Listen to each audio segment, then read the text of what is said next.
I think जब आप सुबह 6 बजे चर्च आने की तैयारी कर रहे होंगे, मैं 6 बजे अपनी प्रार्थना को ख़त्म करके सोने जा रहा था,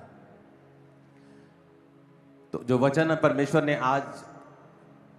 आज सुबह कह लो या कल रात कह लो, जो मुझे दिया वो इतना इंपॉर्टेंट है आपके लिए, और वो आपके विश्वास को बढ़ाएगा और आपके नजरिए को बढ़ा कर देगा। क्योंकि सुबह आज मुझे मालूम था कि जो वचन परमेश्वर मुझे दे रहा है वह परमेश्वर मुझे दिखा रहा है एक दूसरा अध्याय भी, जिस पर बात बहुत कम होती है, लेकिन वो बनाया वो भी चीज परमेश्वर ने ही है, और हमें उस चीज को भी समझने की जरूरत है ताकि हमें यह मालूम हो कि परमेश्वर कितना बड़ा है। कई बार जब अपनी लाइफ में आप बिजी होते हो, अपने घर से काम, काम से घर, आपको लाइफ का मतलब समझ नहीं आता, लेकिन जब कभी आप घूमने चले जाते हो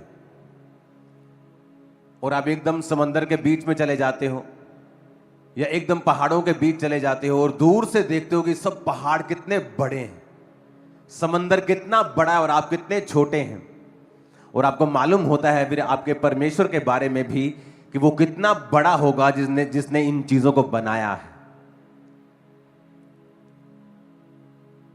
तो कई बार जब हम अपने नजरिए को सेट नहीं करते हैं और हमें मालूम नहीं होता कि परमेश्वर क्या है, और हम किस परमेश्वर से कितनी छोटी चीजें मांग रहे हैं और हमारा ध्यान कितनी छोटी चीजों की ओर है, जबकि वो परमेश्वर कितना बड़ा है, हमें उसके साइज के अकॉर्डिंग चीजें मांगनी चाहिए और अपने विश्वास को बड़ा करना चाहिए। इसलिए आज मुझे बैठना पड़ेगा क्योंकि मेरे पास 2 डिवाइस हैं जिसमें से मैं वचन को सुनाऊंगा। एक बाइबल है, एक मेरे पास रिटन चीजें हैं, तो आज मुझे बैठकर आपको वचन देना पड़ेगा। पिछले कुछ दिनों से परमेश्वर अपना जो मेरा ध्यान है वो इन चीजों के ऊपर लगा रहा है कि परमेश्वर ने किस प्रकार से उत्पत्ति की है चीजों की, और वो इतना बड़ा है कि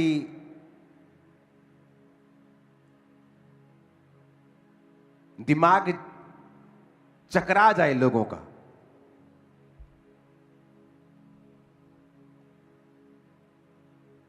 अगर आप पृथ्वी को देखें, ये कितनी बड़ी है, 800 करोड़ के करीब लोग इस पृथ्वी पर रहते हैं। तो अगर भी आप दुनिया कर घूमेंगे तो कितनी वो खाली है। ऑस्ट्रेलिया, कनाडा, अमेरिका जैसे देश 95% तक खाली हैं अभी भी। इंडिया, चाइना को छोड़ के बाकी बहुत से देश आपको ऐसे मिलेंगे, और यहां भी आपको बहुत, अगर आप जाएंगे तो खाली। पृथ्वी कितनी बड़ी बनाई है परमेश्वर, और कब बनाई थी पृथ्वी? उत्पत्ति एक बात में अगर हम पढ़ेंगे तो परमेश्वर ने उत्पत्ति को बनाया, उसे हम बाद में पढ़ते हैं। अगर आप सूर्य को देखें तो 13 लाख पृथ्वियां उसमें समा सकती हैं, वो इतना बड़ा है। ये देखो फोटो आपके सामने, ये सूर्य है और पृथ्वी आपको नजर भी नहीं आ रही होगी, सामने डॉट सा लगा हुआ है। इसको डॉट को थोड़ा सा जूम करना जरा, ये जो पृथ्वी दिखा रहे हैं डॉट में वो पीछे रह गई। हाँ, और जूम करना जरा, ये दिख रहा है, ये पृथ्वी है हमारी, और जो सामने है ये सूर्य है। हमें लगता है कि हमें इन चीजों को जानने की जरूरत नहीं, लेकिन परमेश्वर ने मुझे स्पेशली बताया कि मेरे लोगों को बताना है कि मैंने क्या क्रिएट किया है, मैंने क्या बनाया है। किसने बनाया? ये शैतान ने? ये अपने आप बना? कोई साइंटिफिक घटना हुई कि पूरा यूनिवर्स बन गया? नहीं। उत्पत्ति की पुस्तक कहती है कि परमेश्वर ने ये तारागणों को बनाया है। सबको हालेलुया।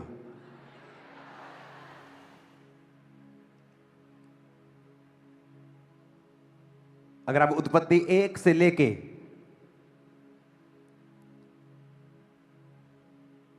पूरा एक बार जब आप पढ़ेंगे तो आप देखेंगे कि परमेश्वर ने किस तरह से 16 आयत को पढ़ेंगे, जब परमेश्वर ने 2 बड़ी ज्योतियां बनाई, उनमें से बड़ी ज्योति को दिन पर प्रभुता करने के लिए और छोटी ज्योति यानी चंद्रमा को रात पर प्रभुता करने के लिए बनाया और तारागण को बनाया। सूर्य भी एक तारा है। सूर्य की फोटो दिखाना और पृथ्वी दिखाना उसके सामने कितनी छोटी है, नजर भी नहीं आती, नजर भी नहीं आती। सूर्य इतना बड़ा है, 13 लाख धरतियां उसमें समा सकती हैं। सूर्य इतना बड़ा है। और आपको पता है सूर्य जितना भी बड़ा हो, सूर्य से भी एक बड़ा तारा है जिसको स्टीफनसन 218 बोलते हैं। और उसके सामने सूर्य को जब रखा गया तो सूर्य इतना बनता है, देखो अपनी स्क्रीन के सामने। और 10 बिलियन, 1 बिलियन में 100 करोड़ होते हैं, 1000 करोड़ सूर्य उसमें आ सकते हैं। वो तारा इतना बड़ा है। जिस सूर्य में 13 लाख पृथ्वियां समा सकती हैं, उसको अगर 1000 करोड़ सूर्य इकट्ठे कर दो, फिर एक बड़ा तारा जो खोजा गया है। और ऐसे खरबों तारे हैं जो परमेश्वर ने बनाए हैं। सोचो परमेश्वर कितना बड़ा होगा, इमेजिन करो आप। 5.5 लाख ग्रह खोजे गए, एक भी ग्रह ऐसा नहीं है जहां जीवन होगा, जहां जीवन मिला, पशु मिला, कोई पानी मिला, ऐसा जीवन वाला पानी, कोई कोशिकाएं मिली, कोई काई मिली। एक भी प्लेनेट दुनिया में नहीं, यूनिवर्स में नहीं है। लाखों प्लेनेट्स साइंस खोज चुकी है, सिर्फ धरती के ऊपर ही जीवन है। क्या आपको लगता है यह इत्तेफाक है? क्या आपको यह इत्तेफाक लगता है? अभी मार्स के ऊपर से नई पिक्चर्स आई हैं सनसेट की, जहां ब्लू कलर का सनसेट मार्स के ऊपर अभी नए कैमरे ने भेजा। आप देखो उसको तो आपका दिमाग चकरा जाएगा। नीले कलर का सनसेट वहां हो रहा है, ब्लू कलर का मार्स के ऊपर, जहां पे नए वैज्ञानिकों ने नए जो रोवर भेजा है उसने पिक्चर खींची है। आपको ह्यूजनेस मालूम होगी कि परमेश्वर कितना बड़ा है, कितना कमाल का है, उसने सब चीजों को कैसे बनाया है। एक वीडियो है, मैं उसे इंटरनेट पे रिलीज कर दूंगा, अभी मेरे पास समय नहीं है दिखाने का। उस वीडियो में दिखाया गया है कि अगर सूर्य से पृथ्वी 10% और दूर होती तो धरती का टेम्परेचर जो आज यहां का हम 30 देखते हैं, वो सर्दियों में -50 होता और गर्मियों में 80 डिग्री होता। यानी धरती रहने के लायक नहीं होती, यहां आदमी कभी रह नहीं पाते। अगर धरती सूर्य से सिर्फ 10% नजदीक होती तब भी यहां पे आदमी रह नहीं पाते। अगर बाकी ग्रह धरती से दूर या नजदीक होते, यह धरती तब भी सरवाइव नहीं कर पाती। अगर चंद्रमा धरती से ज्यादा दूर होता तब भी धरती सरवाइव नहीं कर पाती, क्योंकि चंद्रमा जो है वो धरती के आसपास के सारे जो उल्का पिंड है उनको संभालता है, उनको अपनी ओर खींचता है। इमेजिन करो, क्या आपको यह इत्तेफाक लगता है? आपको लगता है कि इतनी परफेक्शन में कोई चीज बनी है और आपको लगता है कि अपने आप बनी होगी? किसने बनाया इसे? उसने कहा उसने सूर्य को बनाया और चंद्रमा को बनाया और सब तारागणों को बनाया और इस दुनिया को परफेक्ट बनाया उसने। वो कितना कमाल का परमेश्वर होगा कि अगर धरती सूर्य से 10% दूर होती। चलो उस वीडियो को देख लेते हैं, चलो उस वीडियो को चलाओ जरा। क्या वाकई किसी ने हमारी पृथ्वी को जानबूझकर बनाया है? चलिए समझते हैं। धरती पर जीवन इसलिए शुरू हुआ क्योंकि यह सूरज से बिल्कुल सही दूरी पर स्थित है, न ज्यादा पास और न ज्यादा दूर। हाल ही की स्टडीज बताती है कि अगर धरती सिर्फ 10% सूरज के करीब होती तो इतनी गर्मी बढ़ जाती कि पूरा ग्रह आग का गोला बन जाता, और 10% दूर होती तो सब कुछ बर्फ में बदल जाता। यही नहीं, अगर पृथ्वी की घूमने की स्पीड 10% बढ़ जाए तो यहाँ 300 से 400 किलोमीटर प्रति घंटे की खतरनाक हवाएं चलेंगी, और 10% कम हो जाए तो दिन में तापमान 80 डिग्री तक और रात में -50 डिग्री तक पहुंच जाएगा। मतलब सूर्य की दूरी, पृथ्वी की रोटेशन, सब कुछ बेहद परफेक्ट बैलेंस में है। इसी तरह चांद इतना सटीक अलाइंड है कि वह हमारे ग्रह को घूमने और मौसमों को स्थिर बनाए रखता है। और जुपिटर, वह तो सोलर सिस्टम में एक विशाल ढाल की तरह हमें खतरनाक एस्ट्रॉइड से बचाता है। दिलचस्प बात यह है कि अगर जुपिटर अपने स्थान से सिर्फ 10% सूरज की तरफ होता तो वह धरती नहीं बल्कि वीनस को प्रोटेक्ट करता, और 10% दूर होता तो मार्स उसकी शील्ड में आता। और सीधी बात यह है कि आज हमारी जिंदगी का हर सेकंड सिर्फ पृथ्वी के कारण नहीं बल्कि पूरे सोलर सिस्टम के एक सुपर फाइन बैलेंस के कारण चल रहा है। कितनी कमाल की वीडियो है। और किसने बनाया इसको? परमेश्वर ने। सूर्य को कहां रखना है, चंद्रमा को कहां रखना है, तारों को कहां रखना है, ग्रहों को कहां रखना है, और उनके क्या क्या काम है, परमेश्वर ने उनको असाइन किया। एक आसमान में जब आप कहते हैं ना टूटता तारा देखा मैंने, वो टूटता तारा नहीं होता, एक्चुअल में उल्का पिंड होता है जो धरती के एटमॉस्फेयर में जब एंटर करता है तो वो जल जाता है। वैज्ञानिकों ने एक उल्का पिंड को खोजा जो धरती से कुछ ही दूरी पे है, उसका नाम है एस्ट्रियोड 16 साइकी। उसकी पिक्चर है आपके पास। ये एक उल्का पिंड है। जब इसको खोजा गया तो इसमें यह पाया गया कि यह सिर्फ सोने से, लोहे से और निकल से बना है। और इसकी वैल्यू को जब देखा गया कि ये कितना बड़ा है, तो ये कुछ 100 किलोमीटर की इसकी चौड़ाई है। जब इसकी वैल्यू गिनी गई तो इसमें इतना सोना, लोहा और निकल है कि अगर आज इसको बेच दिया जाए तो जितनी आज इंडिया में सबसे बड़े अमीर की दौलत है, 9 लाख करोड़ रुपए सबसे अमीर आदमी की दौलत है, उतने ही पैसे एक एक जन को मिल जाएंगे पूरी धरती के ऊपर अगर इसको बेच दिया जाए। हर धरती का आदमी 9 लाख करोड़ का मालिक होगा। ये एक एस्ट्रियॉड है छोटा सा जो यहां आसमान में देखा है किसी ने। इमेजिन करो परमेश्वर के पास और क्या होगा। वो कितना बड़ा है, कितना विशाल है। और हम परमेश्वर को गालियां निकाल रहे हैं कि तूने मेरे को 500 रुपया नहीं भेजा टाइम पर, तूने मेरे को 2 लाख टाइम पर नहीं भेजा, मेरी रजिस्ट्री रुक गई। अगर आप आज इंडिया के सबसे अमीर आदमी, कभी वो गौतम अडानी जी होते हैं, कभी अंबानी जी होते हैं, उनको दौलत देखो तो 9 लाख करोड़ के करीब बनती है, $90 बिलियन। और अगर आप इसकी वैल्यू को देखो तो उसकी वैल्यू नीचे लिखी है 7 बिलियन लगा लो, इतनी इसकी वैल्यू है। अगर इसको रुपयों में निकालोगे तो वो 8 से 9 लाख करोड़ बनती है। एक एक जना धरती के ऊपर जितने आदमी हैं सब इतना पैसा हासिल कर लेंगे। लेकिन ये सिर्फ फिगर निकालने के लिए, एक्चुअल में ऐसा होता नहीं, क्योंकि जब सोना ज्यादा बढ़ जाएगा तो उसकी वैल्यू खत्म हो जाएगी, वो बात अलग है। लेकिन मैं आपको बता रहा हूं वैसे ही एक एग्जाम्पल के तौर पे कि वहां इतना सोना, इतना लोहा और इतना निकल है वहां पे उस धातु के एस्ट्रियॉड के उस उल्का पिंड के पास। इमेजिन करो परमेश्वर के पास क्या होगा। आपको पता है परमेश्वर क्या चाहता है इन चीजों को दिखाने के जरिए? कि हमारी सोच जो है वो चौड़ी हो, वो बड़ी हो। क्योंकि वो चीजें, वो सूर्य, वो तारागण, उसके लिए परमेश्वर ने अपनी जान नहीं दी है। आप लोगों के लिए उसने अपने लहू को बहा दिया है, अपने ब्लड को। इमेजिन करो आप कितने कीमती होंगे परमेश्वर के लिए। इमेजिन करो, इन चीजों के लिए परमेश्वर ने अपना लहू नहीं बहाया। ये आसमान में घूम रही है। वैज्ञानिक वहां पे भेजने का यत्न कर रहे हैं कि वहां पे भेज के उन चीजों को हासिल कैसे किया जा सकता है। इमेजिन करो। और ऐसे खरबों उल्का पिंड है, अरबों खरबों प्लैनेट्स हैं। इमेजिन करो परमेश्वर कितना बड़ा होगा।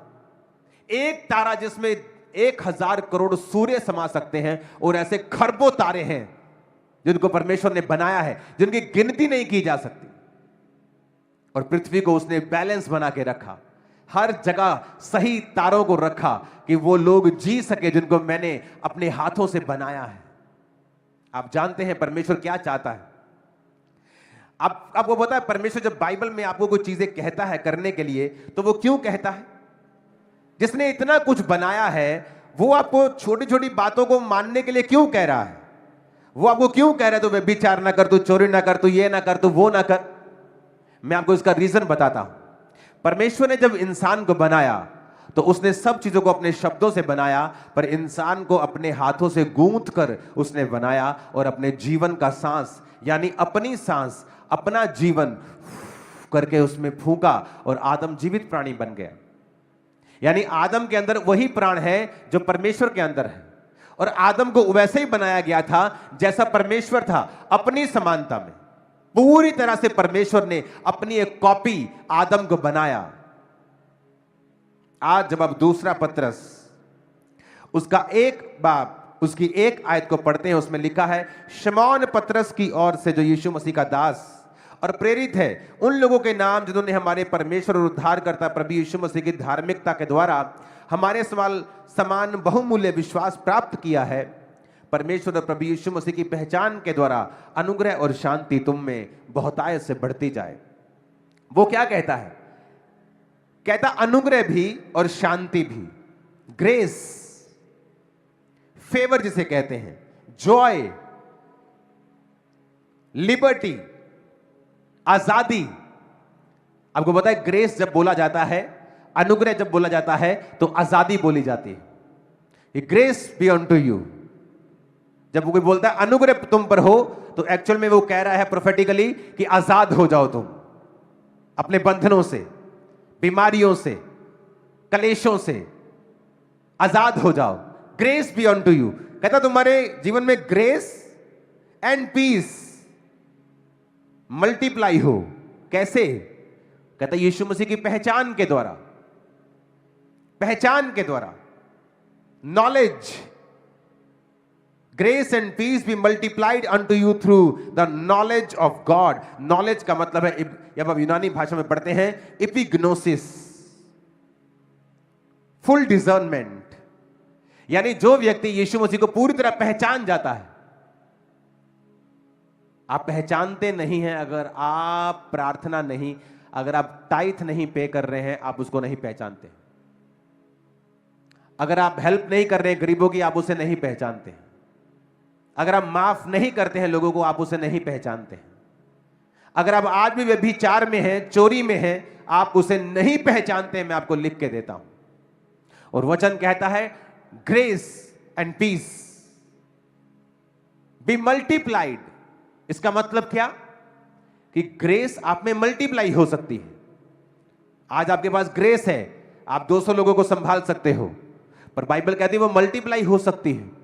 तुम्हारे अंदर ग्रेस है, तुम 10,000, 15,000, 20,000, 25, 50, 1 लाख रुपए महीना कमा सकते हो, पर कहता अगर ग्रेस तुम्हारी लाइफ में आएगी, वो मल्टीप्लाई, ग्रेस मल्टीप्लाई हो सकती है, शांति मल्टीप्लाई हो सकती, बढ़ सकती है। उद्धार एक बार मिल गया, ये बढ़ता घटता नहीं है। अब एक बार यीशु मसीह को पहचान लिए, पापों से तौबा करके बपतिस्मा ले लिए, उद्धार पा लिया, ये बढ़ता घटता नहीं है। आप स्वर्ग जा रहे हैं, बस जा रहे हैं, नरक जा रहे हैं तो जा रहे हैं, लेकिन ग्रेस एंड पीस ये मल्टीप्लाई होती है।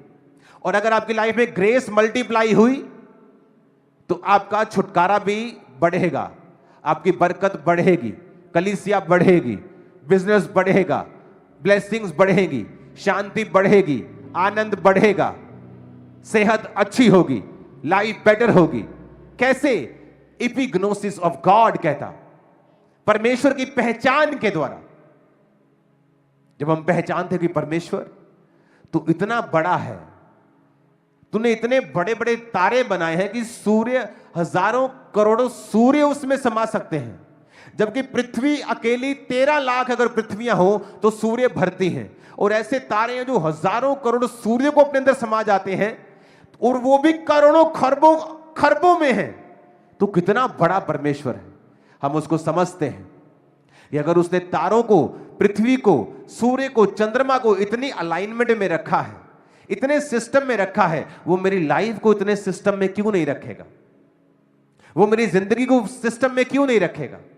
वो सब कुछ कर सकता है, लेकिन मुझे ये समझना है कि मैं उसकी नॉलेज में कम तो नहीं हूं, मैं उसकी डिजर्नमेंट में कम तो नहीं हूं, मेरे अंदर कोई कमी है कि मैं डिजर्न नहीं कर पा रहा हूं परमेश्वर को, क्योंकि वो तो परफेक्ट है, उसने परफेक्ट चीजें बनाई हैं, उसने तो इतनी बड़ी बड़ी चीजें बनाई कि वैज्ञानिक भी उसके सामने सिर झुकाते हैं। ऊंची आवाज में कहो हालेलुया। माउंट एवरेस्ट के ऊपर समुद्र के जीवाश्म मिले तो वैज्ञानिक अब कहने लगे हैं कि माउंट एवरेस्ट भी कभी पानी के नीचे था। और यह बाइबल की पहली दूसरी लाइन में लिखा है, पृथ्वी बेडोल सुनसान पड़ती, गहरे जल के बुलंद अंधियारा था, परमेश्वर ने कहा उजाला हो जाए, फिर जल दो भाग हो जाए। अब एक और वीडियो मुझे मिली जिसमें रेगिस्तान में जहां पर पत्थर निकालते हैं, सैंडस्टोन्स निकालते हैं, जब वो सैंडस्टोन वहां पे रेगिस्तान में निकाल रहे थे तो वहां भी समुद्र के जीवाश्म मिले उनको। तो वैज्ञानिकों ने समझा कि सैंडस्टोन जहां मिला है, जहां पानी की बूंद नहीं है धरती के अंदर, वहां पर समुद्र के जीवाश्म मिले, नदियों के नहीं समुद्र के। तो वैज्ञानिक अब कहने लगे हैं कि हां, माउंट एवरेस्ट भी कभी समुद्र के नीचे था, ये रेगिस्तान भी कभी समुद्र के नीचे था। तारीफ करो खुदावंद को जो वचन। आपको पता है एक और बात, जिस समय परमेश्वर ने नूह को कहा कि तू किश्ती को इतने हाथ लंबी, इतने हाथ चौड़ी, इतने हाथ ऊंची बनाना, अगर आज के फिजिक्स के लॉ को आप देखें तो फिजिक्स का लॉ है 6.1, जो फिजिक्स में जो नावों के लिए लॉ है, आज जो लॉ बने हैं, जो लॉ खोजे गए हैं, वो सारे लॉ नूह की किश्ती के ऊपर 100% इंप्लीमेंट होते हैं कि नूह की किश्ती आज की फिजिक्स के लॉ के हिसाब से 100% परफेक्ट बनाई गई थी। नूह की किश्ती, नूह की किश्ती, जब आदमी 700 साल जीता था, 800 साल जीता था, 1000 साल जीता था, जब डॉक्टर्स नहीं होते थे, वैद्य नहीं होते थे, आदमी 1000 साल जीता था, जायंट बड़े बड़े होते थे, बड़े बड़े हाथ, बड़े बड़े कद होते थे, इतने बड़े बड़े दिल होते थे, 1000 साल धड़कते थे, बड़ी बड़ी किडनियां होती थी, कोई फर्क नहीं होता था, आदमी को इतना स्ट्रांग परमेश्वर ने बनाया था। आज भी साइंटिस्ट कहते हैं कि जो नूह के किश्ती के बारे में जो मेजरमेंट परमेश्वर ने बाइबल में लिखी है, that is the perfect one, वही लॉ आज भी फॉलो हो रहा है। इमेजिन करो, परमेश्वर हिजकेल ब्रेड जिसमें 9 अमीनो एसिड्स हैं, सभी प्रोटीन्स हैं, तब डॉक्टरी नाम की चीज नहीं होती थी। परमेश्वर को मालूम था मेरे सन को मुझे क्या देना है। और हम परमेश्वर से क्या कंप्लेंट कर रहे हैं, क्या कुड़कुड़ा रहे हैं, क्या छुपा रहे हैं, क्या बकवास परमेश्वर के सामने करते हैं। आज तो कुछ लोग ऐसे होंगे जो 1 महीने बाद चर्च आए होंगे। इमेजिन करो, क्या ढूंढ रहे हो आप, क्या कर रहे हो आप, कहां जा रहे हो आप, कहां जाना है आपको, किसको ढूंढना है, किसको खोजना है। कहता grace and peace be multiplied unto you through the knowledge of God। कहता तुम में आजादी बढ़े, पीस बढ़े, शांति बढ़े, ग्रेस बढ़े, through discernment of God, epignosis, full discernment. Jesus Christ की फुल नॉलेज अगर तुम्हारे अंदर होगी, वो तुम्हारी ग्रेस को बढ़ाएगा। तुम उस लेवल पे कभी नहीं रहोगे, तुम्हारा लेवल ऊंचा होगा, तुम्हारे परिवार का ऊंचा होगा। कहता 3 आयत को पढ़ेंगे क्वायर के संग। कहता उसकी ईश्वरीय सामर्थ्य सब कुछ जो भक्ति और जीवन से संबंध रखता है, हमें उसी की पहचान के द्वारा दिया है। सब बोलो आमीन, ऊंची आवाज में कहो। जिसने हमें अपनी महिमा और सद्गुण के अनुसार बुलाया है, जिसके द्वारा उसने हमें बहुमूल्य और बहुत सी बड़ी प्रतिज्ञाएं दी हैं। क्वायर जब रेडी हो पढ़ना इसे 4 आयत को। जिसके द्वारा उसने हमें बहुमूल्य और बहुत सी बड़ी प्रतिज्ञाएं दी हैं, ताकि इनके द्वारा तुम उस सड़ाहट से छूटकर जो संसार में बुरी अभिलाषाओं से होती है, ईश्वरीय स्वभाव के सहभागी हो जाओ। इसी कारण तुम, बस दोबारा से पढ़ेंगे। जिनके द्वारा उसने हमें बहुमूल्य और बहुत सी बड़ी प्रतिज्ञाएं दी हैं, ताकि इनके द्वारा तुम उस सड़ाहट के से छूटकर, कहता इसके द्वारा तुम उस सड़ाहट से छूटकर, सड़ाहट, अपने पड़ोसी को बोलो सड़ाहट। कहता whereby are given unto us exceedingly great and precious promises, that by these you might be partakers of the divine nature, having escaped the corruption Hindi में लिखा है सड़ाहट, इंग्लिश में लिखा है करप्शन, और इसका इब्रानी मतलब है 5000, यूनानी मतलब है 5356 शब्द। इसका मतलब है फिथोरा, जिसका मतलब है करप्शन, डिस्ट्रॉय, पेरिश, डिके। कहता उस संसार की बुरी अभिलाषाओं में सड़ाहट होती है। अगर शैतान आपके शरीर को सड़ाना चाहता है तो वो ये कोशिश करेगा कि करप्शन आपकी लाइफ में एंटर हो। फिर से हिंदी में पढ़ेंगे। कहता ताकि इनके द्वारा तुम उस सड़ाहट से छूटकर जो संसार में बुरी अभिलाषाओं से होती है। सड़ाहट का मतलब करप्शन, डिके, मतलब किसी चीज जब सड़ने लगती है, चीज खराब होने लगती है।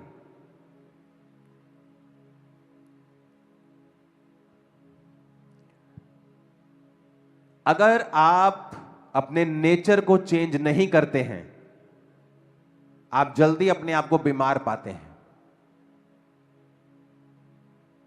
आपका शरीर सड़ने लगता है अंदर से। कहता ईश्वरीय स्वभाव के सहभागी हो जाओ। मैंने आपको जो वीडियोस दिखाई ना इतनी बड़ी, वो क्यों बताई?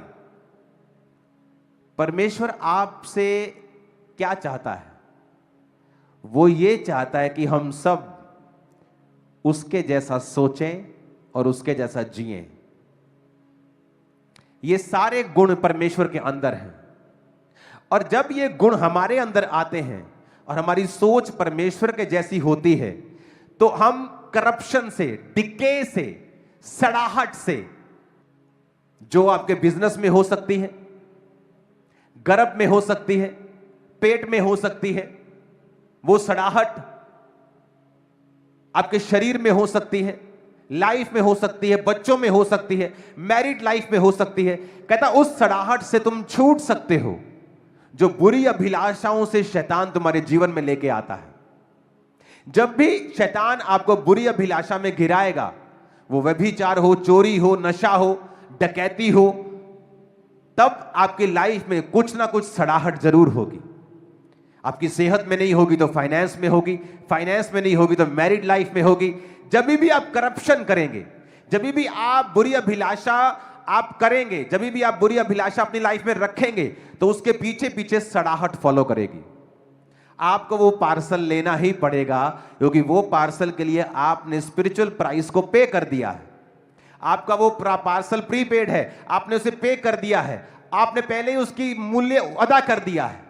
अब वो सड़ाहट आपकी लाइफ में आएगी, आप उसे रोक नहीं सकते हैं। मैंने बहुत बार देखा है ऐसे बच्चों को जिन्होंने सेवकाई की और व्यभिचार में गिर गए, उनको कुछ नहीं हुआ, पर उनके माता पिता ने बड़े बड़े अटैक देखे अपनी लाइफ में। माता पिता पे अटैक हुए, उन्हें फाइनेंस पे हुए, उनको सेवा में अभी परमेश्वर पीछे कर रहा है। क्यों? अब उनको समझ नहीं आ रहा। वो पास्टर के पास जाते, पापा हमारी लाइफ, मेरे पापा मम्मी बड़े तंग है। अब वो ये नहीं बताते कि हमने व्यभिचार किया है, क्योंकि जब तुमने व्यभिचार किया तो सड़ाहट जो है, डिके जो है, वो गलाहट जो है, जो गलेंगी चीजें, वो तुम्हारी लाइफ, परिवार, फाइनेंस कहीं भी एंटर कर सकती। तुम उन्हें लीगली रोक नहीं सकते, तुम प्रार्थना करके भी उन्हें रोक नहीं सकते हो।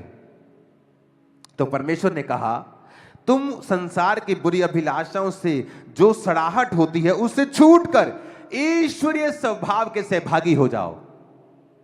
कैसे होना है सहभागी?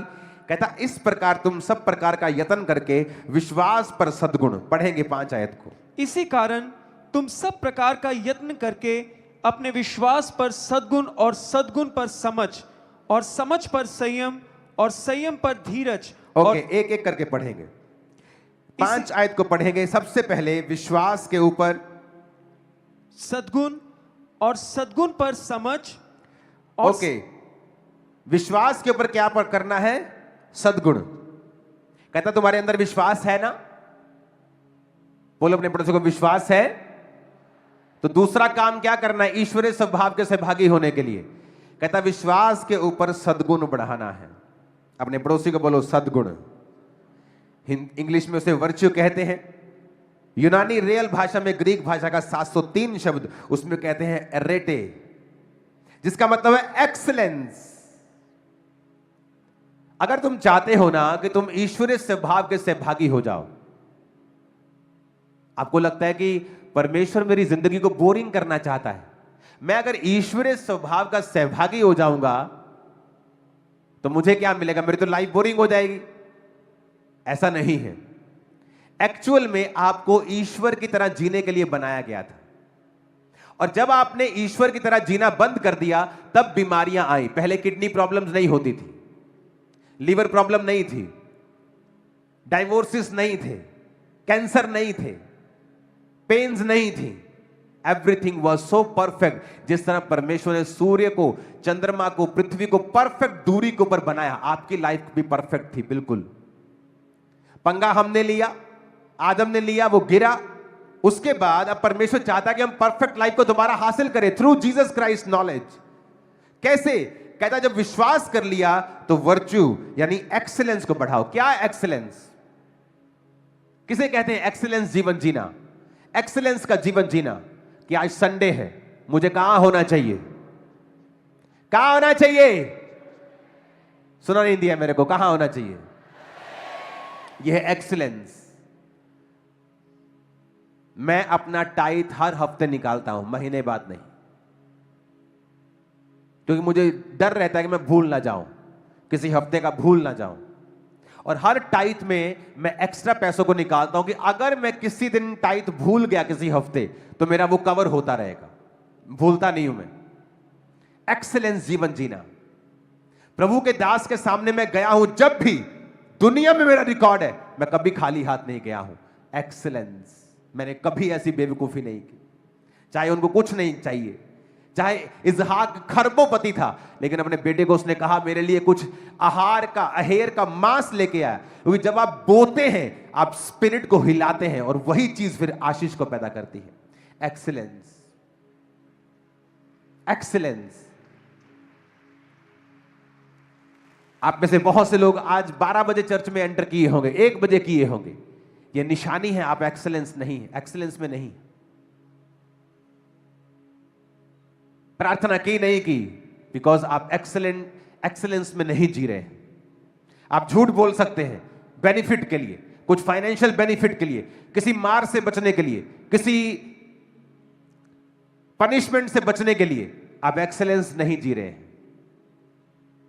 जब आप फुली डिजाइन कर जाते हैं क्राइस्ट को, आप ईश्वरीय स्वभाव के सहभागी बन जाते हैं। कैसे? विश्वास सब में है। यहां कौन है जो कहता इतने मिरेकल देख रहे हो तुम लोग, ये टीम बैठी, सब में विश्वास है, सब जीसस क्राइस्ट को परमेश्वर कहते हैं, लेकिन हर व्यक्ति एक्सीलेंस में जीवन नहीं जीता। इसलिए पतरस कह रहा है ईश्वरीय स्वभाव में सहभागी होने के लिए you do not only need faith, तुम्हें सिर्फ विश्वास नहीं चाहिए, you need faith and faith के ऊपर एक्सीलेंस। एक्सीलेंस जीवन, परफेक्ट एक्सीलेंस में लाइफ जीना। मुझे पता है आज मुझे आपको वर्ड देना है। मैंने रात परमेश्वर में लगाई है कि मेरा वर्ड जो हो वो आज आपकी लाइफ को सदा के लिए चेंज करे, क्योंकि मेरे लिए नॉर्मल संडे नहीं है, आपके लिए हो सकता है। क्योंकि इस मीटिंग को लोग 50 साल बाद भी देखेंगे, 25 साल बाद भी देखेंगे। तो मेरे लिए तो वो बड़ी चीज है। आगे बढ़ेंगे। कहता add virtue, add to your faith virtue. कहता विश्वास के ऊपर क्या बढ़ाना है? सद्गुण। आगे पढ़ेंगे।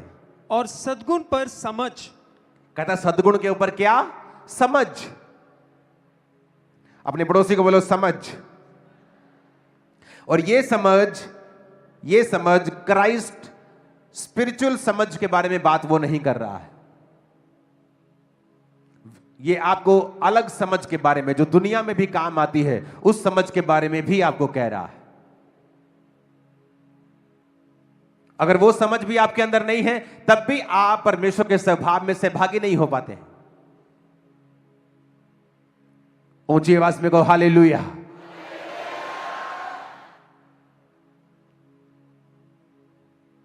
अगर आप में समझ होती, आप बहुत सारी चीजों को हैंडल कर सकते। कौन कब आपको रिपोर्टिंग करनी आएगी, अगर वो समझ आप में होगी, आप बताओगे पापा आपको ये बात की पता है, नॉलेज है क्या, ऐसा हो रहा है, क्योंकि आप में वो नॉलेज नहीं, आप बुद्धू हो। वचन भी कहता है कि संसार के लोग तुमसे ज्यादा बुद्धिमान है, अंधेरे के लोग तुमसे ज्यादा समझदार हैं, तुम बुद्धू हो। उन्हें पता है कैसे मित्र बनाने हैं ताकि हमारा फ्यूचर सेव हो सके, तुम बुद्धू हो, तुम्हें नहीं पता अपना फ्यूचर कैसे बनाना है।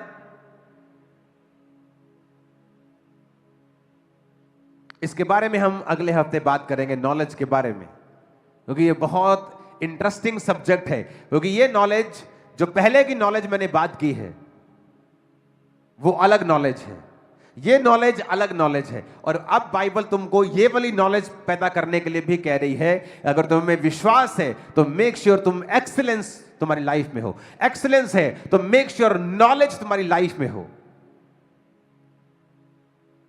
ऊंची आवाज में कहो हालेलुया।